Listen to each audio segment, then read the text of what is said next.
Bonjour tout le monde, j'ai une petite demi-heure devant moi, donc on va continuer la lecture du manifeste pour la filière bois. J'en étais arrivée à la page 9 et je n'ai pas lu le dernier paragraphe, donc on va le faire ensemble. Le point d'équilibre entre le montant des salaires et le coût de la construction dépend des modes de financement. Plus la durée d'emprunt est longue, plus le coût de la construction est élevé.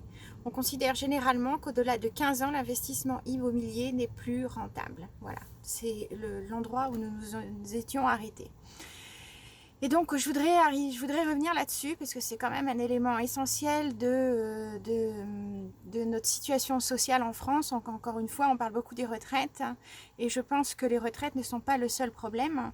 Les retraites sont en fait ce qui stigmatise un phénomène beaucoup plus profond, c'est-à-dire la perte de souveraineté du peuple. Et ça n'a rien à voir avec les influences étrangères. En tout cas, ce n'est pas directement lié aux influences technologiques qu'on peut avoir d'un endroit ou de l'autre, mais ça vient essentiellement, à mon avis, de ce manque de considération de l'État vis-à-vis de ses concitoyens, sachant que quand même les concitoyens, ce sont ceux qui payent leurs impôts, qui contribuent à la stabilité sociale. C'est pas la police qui fait la stabilité, c'est pas la préfecture, ce n'est pas le fonctionnariat qui fait cette stabilité, c'est avant tout le peuple. Et le peuple, ben, ce sont un peu tous les autres, c'est-à-dire il y a un tiers, d'accord, c'est la fonction publique, et les deux tiers, c'est cette population qui est salariée, qui est artisan, qui est petit chef d'entreprise et qui contribue à la richesse économique en fait des régions, des territoires. Et aujourd'hui, ces gens-là sont extrêmement malmenés. Donc, quand on met en avant le problème des retraites va bien au-delà, puisque on a vu au cours des années, dans ma précédente vidéo, j'ai montré comment entre 2001 et 2011, le potentiel de construction a diminué de 21,95%, c'est ce qui est énorme. Mais c'est tout comme ça, tout est comme ça. Les gens ont vu leur capacité d'emprunt diminuer, les gens ont vu la qualité des logements diminuer, les gens ont vu la taille des logements diminuer, ou si ça ne diminuait pas, c'était en contrepartie d'excessives contraintes qu'ils n'avaient pas avant. Et donc, bah, les gens voient tout ça, les gens connaissent tout ça, ils voient bien que, bah, avant déjà, on parle des retraites, mais sortir de l'école et rentrer dans la vie active, on commence à travailler, ça ne veut pas dire qu'on va pouvoir investir tout de suite. Suite à ça, quand on est jeune, c'est quand on est jeune qu'on fait une vie de famille, en fait, mais la vie de famille est constamment menacée par toutes sortes d'incitations, de compétition d'une certaine mesure, et en plus de ça, ben, il y a toutes les incertitudes posées par le milieu économique. Les banques ne prêtent pas forcément, ou à des contraintes excessives. Tout est bancarisé, c'est-à-dire que maintenant, ben, on achète une machine à laver à crédit, on achète un four à crédit. Les gens prennent énormément de risques pour soutenir un système économique qui peut être intéressant, qui peut être enviable dans de nombreuses mesures, mais c'est enviable dans la mesure où les gens ont les capacités financières de jouer ce jeu-là. Mais on se rend compte que les gens ont de moins en moins cette capacité-là, c'est-à-dire qu'on les emmène vers un monde du crédit, et puis ils s'endettent parce que c'est pratiquement la seule possibilité qu'ils ont en fait d'aller vers le progrès. Et aujourd'hui, ils deviennent dépendants d'un système qui en plus les maltraite. Et, euh, et donc, bah, cette notion-là, elle est quand même, elle n'est pas négligeable quand on fait de l'architecture, quand on est architecte, parce que bah, on emmène les gens vers une aventure, hein, en quelque sorte. Et donc, il faut arriver à trouver un point d'équilibre entre le montant des salaires et le coût de la construction. Et si nous, architectes, ne le faisons pas, personne d'autre le fera. Et principalement depuis le développement des logiciels. C'est-à-dire que depuis le développement de l'informatique, et notamment depuis le développement de l'Internet, on a vu énormément de métiers venir se greffer au métier de la construction. Et notamment, on a vu des logiciels qui sont très pratiques, que j'ai utilisés moi-même, mais des logiciels, par exemple, pour chiffrer les projets, puisque la difficulté en tant qu'architecte, c'est d'arriver à chiffrer un projet. En plus, on a une réglementation qui ne nous permet pas forcément d'aller vers les... On a des marges d'erreur, et plus on avance dans le projet, plus les marges d'erreur se réduisent. Donc, on cherche à se sécuriser. Et généralement, la législation est faite de telle sorte que finalement, les architectes cherchent à se sécuriser de plus en plus et que le milieu de la construction, en fait, ne les aide pas à ça, ne les accompagne pas. Quand on est architecte et qu'on veut chiffrer un projet, quels sont les moyens pour chiffrer un projet? Donc, soit on fait des appels d'offres, on consulte les entreprises et pour eux, c'est une charge de travail puisqu'à chaque fois qu'il faut faire un devis sur un projet d'archi, eux-mêmes, en fait, on cherche à transférer notre responsabilité sur eux. Et donc, faire des devis pour eux, ça prend du temps, c'est coûteux, c'est pas forcément rentable parce qu'ils vont pas forcément remporter le projet. Et donc, progressivement, on a glissé vers un système qui est de remplacer nos anciens abacs qu'on avait en tant qu'architecte. Autrefois, on avait des livres. Et avec ces livres, eh bien, sur, par exemple, une prestation de service, je sais pas, peindre un mur, on considérait que pour une surface de tant de mètres carrés, il fallait, le coût du travail coûtait tant, le coût des matériaux coûtait tant. Et donc, quand on voulait estimer le coût d'un projet, il suffisait de prendre nos vieux abacs et puis tous les ans ils étaient mis à jour avec un indice des prix et puis on arrivait grosso modo à quantifier un projet. Donc on faisait une première estimation pour vérifier que notre projet rentrait dans l'appel d'offres.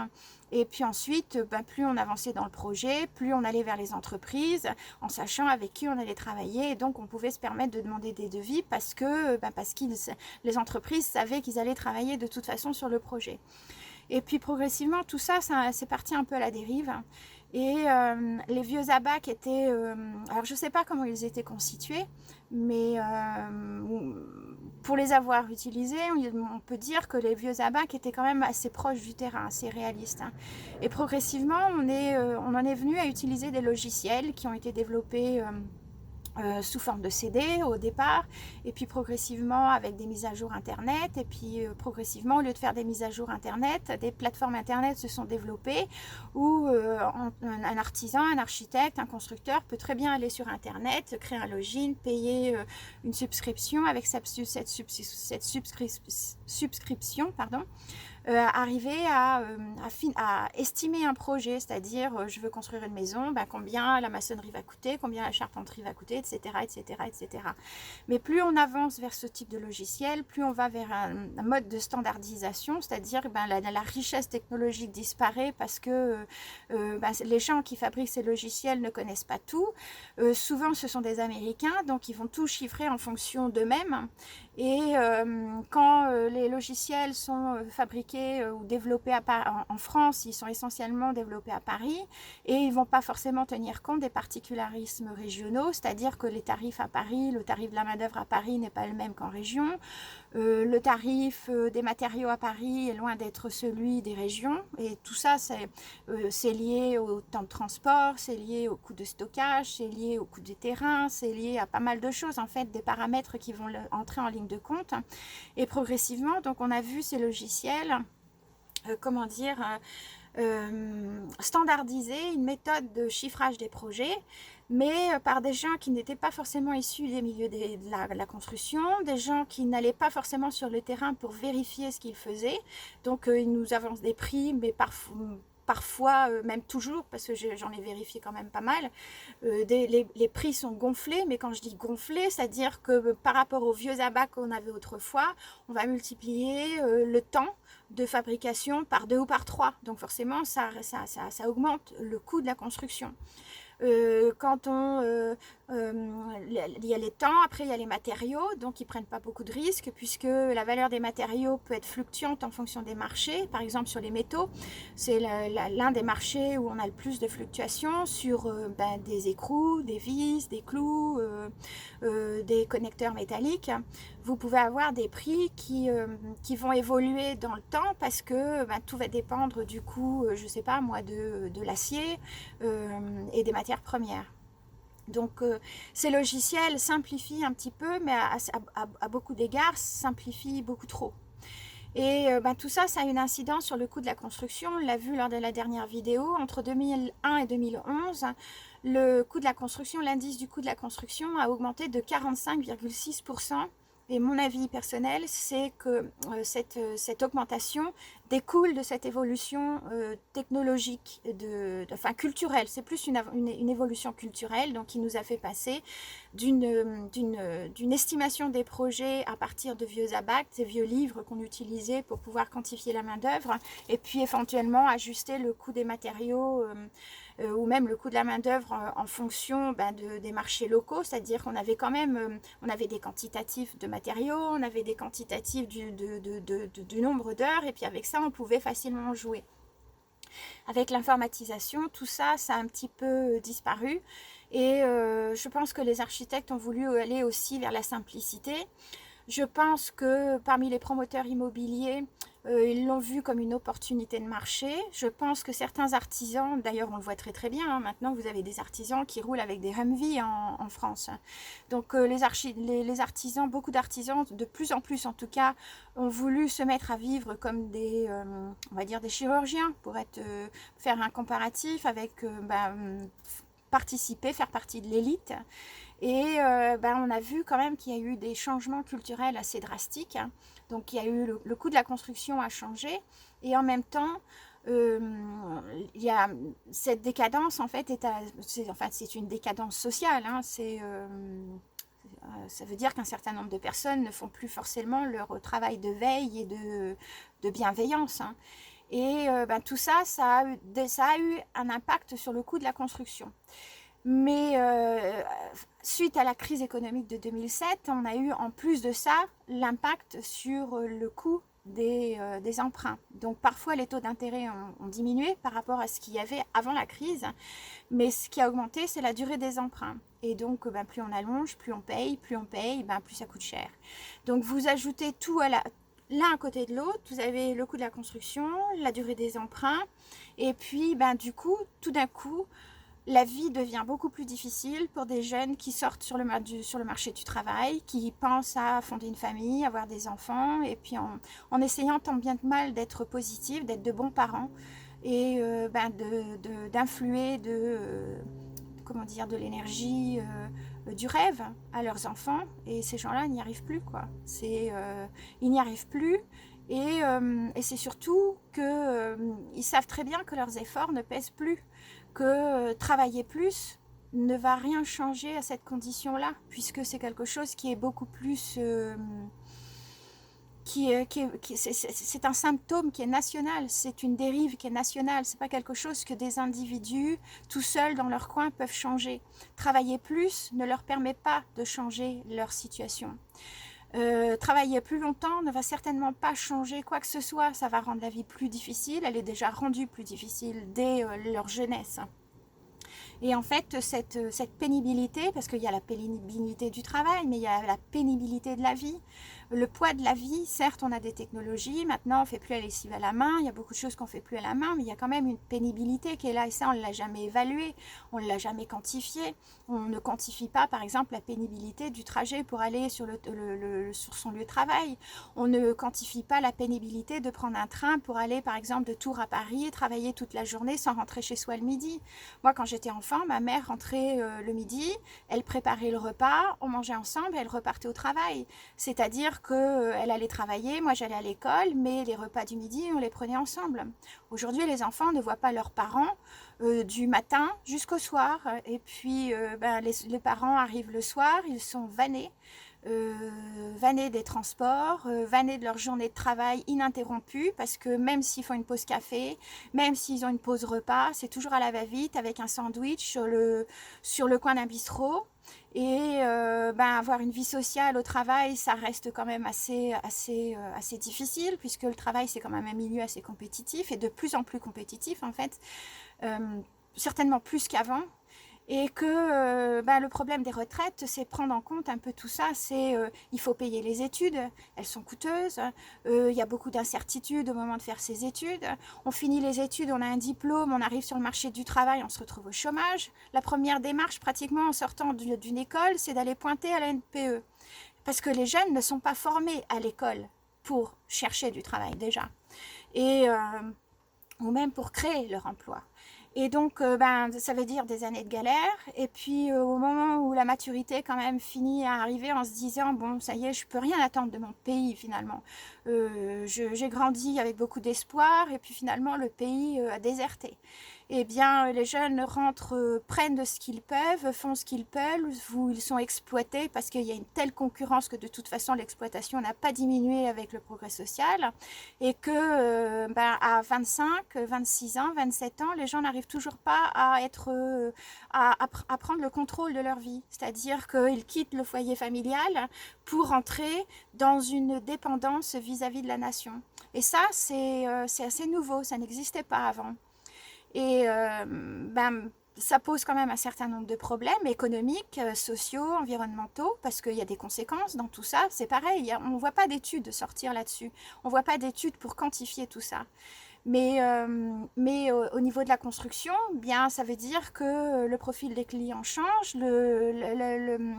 l'environnement culturel change et qu'aujourd'hui, quand on a un jeune couple qui, avec deux enfants en bas âge qui vient pour construire un logement, eh bien, on est face à des gens qui sont extrêmement fragiles.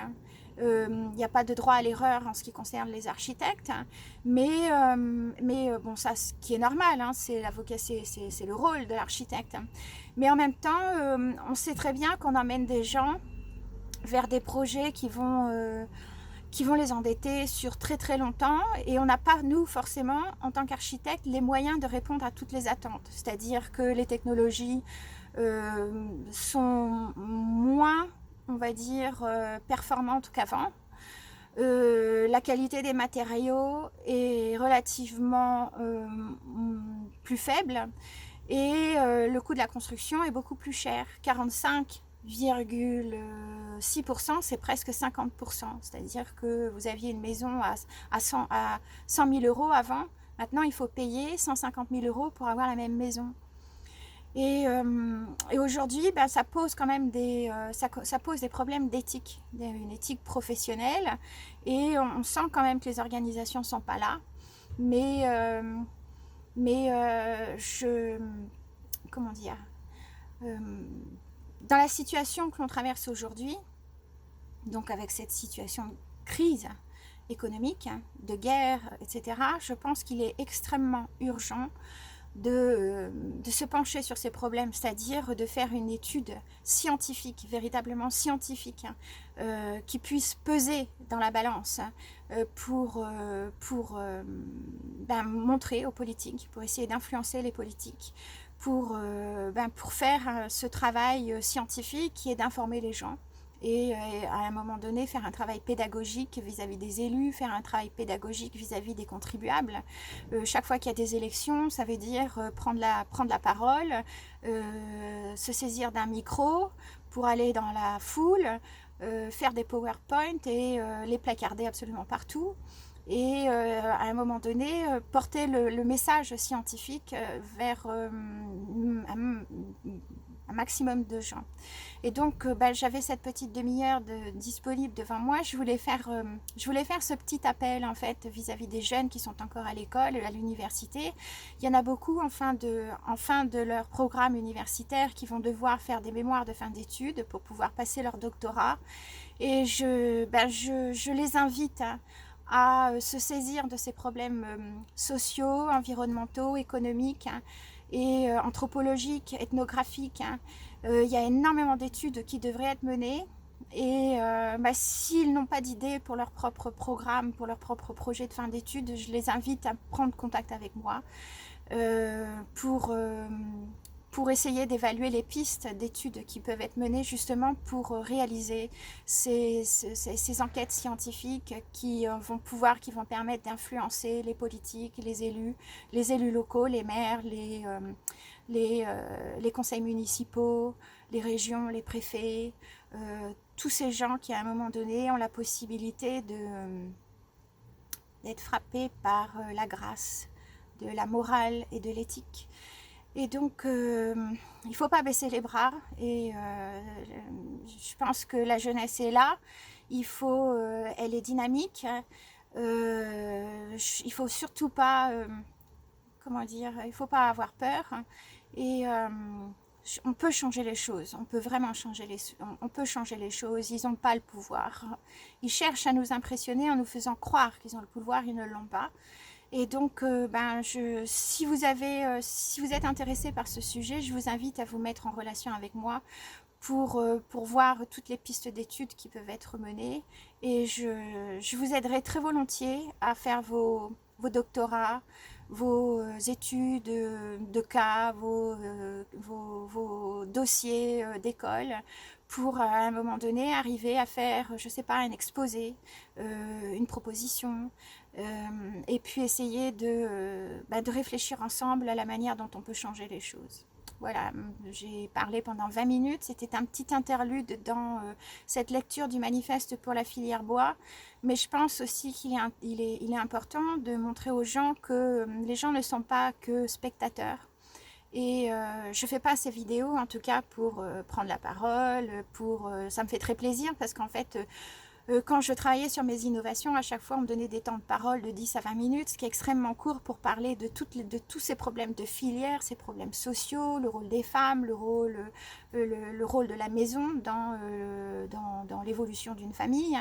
Et donc 20 minutes c'est très court, là où en ce moment je prends un peu ma revanche. J'ai été silencieuse pendant 8 ans depuis que je suis arrivée aux États-Unis. J'ai beaucoup écrit, j'ai beaucoup enquêté, mais j'ai jamais pris la parole. Donc là, je reprends un peu ma revanche. Et j'espère ne pas avoir à m'en excuser. C'est-à-dire, j'espère que vous arrivez à trouver une richesse dans tout ça. Et que vous arrivez à trouver de l'idée en tout cas, c'est-à-dire c'est un peu comme le musée, le but c'est pas d'écouter pour être spectateur, l'idée en fait c'est d'écouter en se disant mais oui effectivement on peut faire des choses, la filière elle est comme ça, mais si on a telle et telle approche peut-être qu'on pourra faire des choses. J'espère que les choses vont pouvoir avancer et j'espère surtout que les contribuables, le peuple, ces 2/3 de la population française qui ne sont pas fonctionnaires et qui ne sont pas qui n'ont pas de rôle politique, vont prendre le temps de se poser en se disant qu'on ne peut pas toujours laisser non plus le gouvernement décider à la place des gens, parce qu'on ne peut pas leur faire confiance. On ne peut pas laisser les fonctionnaires décider à la place des gens, on ne peut pas leur faire confiance. C'est un peu comme les impôts, quoi. Si vous commencez à demander aux impôts combien vous leur devez, ils vont vous demander un maximum. Il arrive un moment, votre déclaration d'impôt, il faut la faire tout seul, essayer de défiscaliser au maximum, parce que sinon vous allez vous faire plumer, et c'est même pas juste. C'est pas juste pour la nation, c'est pas juste pour vous, parce que pour la nation, il n'y a aucun intérêt à avoir des gens pauvres. Ce n'est pas enrichissant. La valeur d'une nation, c'est de voir que sa population est épanouie, que les gens sont heureux, c'est-à-dire être toujours en premier de la classe, au plus beau village de France, village le plus fleuri, le village où les gens sourient le plus, le village où les gens sont confiants dans la vie, le village où la jeunesse est pleine d'espoir, où les gens ne s'inquiètent pas. C'est ça qui est important pour un pays, c'est pas le fait de voir les gens, perdre du courage, perdre de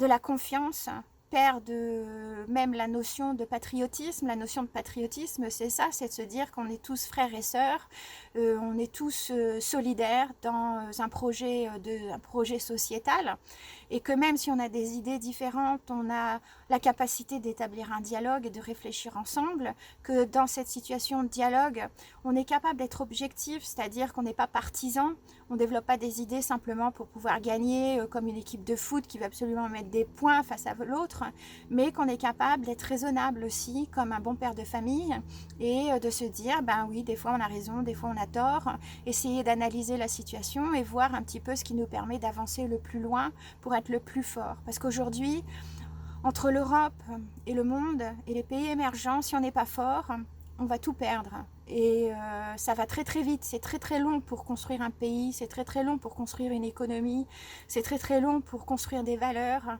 et pour pouvoir avoir un, un patrimoine. Mais ça va très très vite pour tout perdre. Et il ne faut pas en arriver là. Donc si vous êtes étudiant, si vous êtes jeune, si vous avez encore de l'espoir, même si vous n'avez pas d'espoir, je vous encourage à me contacter. Et ensemble, on peut essayer de mettre en place des projets d'études pour aller porter des dossiers chez les élus, dans les ministères, chez les juges, partout, partout, partout, partout, on a besoin d'aller pour arriver à reprendre le pouvoir. Vous trouverez mon email sur YouTube, dans la description de ma chaîne. Et contactez-moi, je vous dis à très bientôt. Voilà. Et la prochaine vidéo, donc ce sera la suite de la lecture du manifeste pour la filière bois, et on passera à la page 11. Voilà. On en a 43 comme ça. Donc on a encore un petit peu de temps à passer ensemble. Voilà, je vous dis à très bientôt. Je vous remercie beaucoup de prendre le temps de m'écouter. Et voilà, à bientôt. Ciao. Bye bye.